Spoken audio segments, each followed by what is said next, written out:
حضرت طلحہ رضی اللہ تعالیٰ عنہ کے باقی معاملات میں اگر ہم یہاں تک دیکھیں کہ انہوں نے اسلام پہ کتنا خرچ کیا ہے، تو انہوں نے باقاعدہ لسٹ بنائی ہوئی تھی اپنے پاس بیوہ عورتوں کی، غریبوں کی، اور ان لوگوں کی جو قرض دار تھے اور انہیں قرضہ لوٹانا ہوتا اور وہ نہ لوٹا سکتے اپنی آمدن سے، تو یہ اس لسٹ میں ان کو باقاعدہ شامل کر کے ان کا قرضہ بھی لوٹایا کرتے تھے اور ان بیواہ لوگوں کی مدد بھی فرمایا کرتے تھے۔ اور ام المؤمنین حضرت عائشہ رضی اللہ تعالی عنہ کے لیے انہوں نے طے کیا ہوا تھا کہ جب بھی میرا سال کا پورا مال شمار ہوگا اور زکوٰۃ کی بات علیحدہ نکلے گی تو اماں عائشہ کے لیے 10,000 درہم سالانہ ہدیہ ہوتا تھا ان کا۔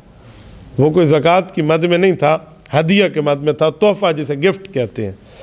اور حضرت طلحہ رضی اللہ عنہ کے ساتھ مہمان نوازی کا معاملہ بہت جڑا ہے۔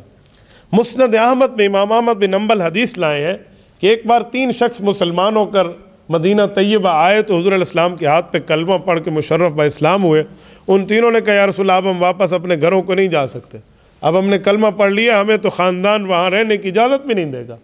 اب جیسے ہم نے کلمہ پڑھ کے آپ کے صحابی بنے، اب رہائش کی ترتیب بھی مسلمان اور آپ حضرات کے ذمے ہے۔ تو حضرت طلحہ نے ہاتھ کھڑا کر یا رسول اللہ تینوں مجھے دے دیں۔ وہ تینوں صحابہ کو لے کر یہ اپنے گھر میں آئے اور ان کو باقاعدہ رہائش دی اور یہاں کہا کہ آپ رہیں، تا دم شہادت وہ لوگ یہاں رہے، جب تک دنیا سے چھوڑ کے نہیں گئے۔ حضرت طلحہ نے ان کو اپنے پاس رکھا، اور ہوا یہ کہ ان میں 2 بندے فوت ہو گئے اور ایک شہید ہوا۔ حضرت طلحہ فرماتے ہیں ایک رات میں نے خواب دیکھا کہ جو شہید ہوئے تھے نا 1 سال پہلے اور جو فوت ہوا 1 سال بعد،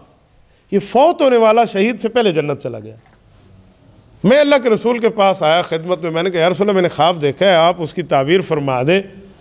یہ شہید بندہ تو ابھی نہیں گیا تھا، جنت جا رہا ہے، لیکن یہ فوت ہونے والا اس سے آگے پہلے چلا گیا، کیا مطلب ہوگا اس کا؟ تو آپ علیہ الصلوۃ والسلام نے فرمایا کہ طلحہ دیکھتے نہیں ہو وہ 1 سال بعد دنیا سے گیا ہے تو اس کی 1 سال کی نمازیں، نوافل، روزہ، عبادات، تسبیحات بڑھ گئی ہیں۔ اب اس پر ایک سوال پیدا ہوتا ہے کہ جس کی تسبیحات، نمازیں، روزہ، ثواب یہ بڑھ جائیں تو کیا وہ شہید سے بھی آگے بڑھ جائے گا؟ یوں نہیں ہے، مسئلہ کچھ اور ہے سمجھنے کا اندر۔ وہ یہ ہے کہ ایک حدیث پاک میں رسول اللہ صلی اللہ علیہ وسلم نے فرمایا، صحیح مسلم میں صحیح حدیث موجود ہے، فرمایا جس بندے نے دل سے جہاد فی سبیل اللہ کا ارادہ کیا اور شہادت کی تمنا رکھی کہ اللہ میں تیرے راستے میں شہید ہو جاؤں، اپنے آپ کو پیش کیا اور اس کی کوشش بھی کرتا رہا، لیکن اس شہید نہ ہو سکا، اس کو شہادت کی موت نہ ملی، اسے تبھی موت ملی اور یہ فوت ہو گیا، تو یہ بستر پہ فوت ہوگا، نال اللہ مراتب الشہداء، اللہ اسے شہید کے درجے پہ فائز کریں گے کیونکہ اس کی نیت صاف تھی۔ تو اب سنیے ذرا، یہ جو 2 صحابہ ہیں، ایک 1 سال پہلے شہید ہوئے، دوسرا 1 سال بعد فوت ہوا ہے، شہید یہ دونوں ہیں۔ کیوں؟ ایک عملی شہید ہے اور دوسرے کی نیت تھی کہ میں شہید ہو جاؤں لیکن موقع میسر نہ آیا، تو شہید دونوں ہیں۔ لیکن ایک شہید کے پاس 1 سال کی نمازیں اور 1 سال کی تسبیحات اور 1 سال کے روزے بڑھ کے ہیں، تو اس لیے یہ شہید اس سے پہلے ہے۔